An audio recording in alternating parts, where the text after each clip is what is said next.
Ελλάδα πρέπει να πρωταγωνιστεί για τον πολιτισμό.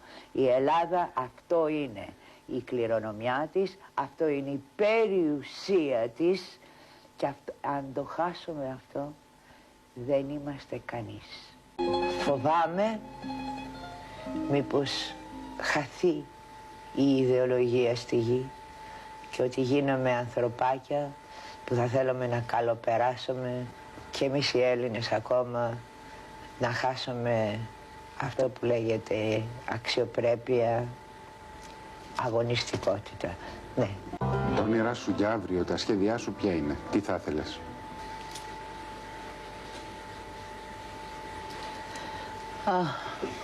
Όλα. Και όταν λέω όλα, θα ήθελα να είχα υγεία, θα ήθελα να ήμασταν καλά στο σπίτι και θα ήθελα η Ελλάδα να προοδεύσει.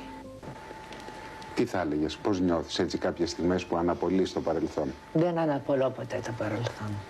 Κοιτάζω το μέλλον.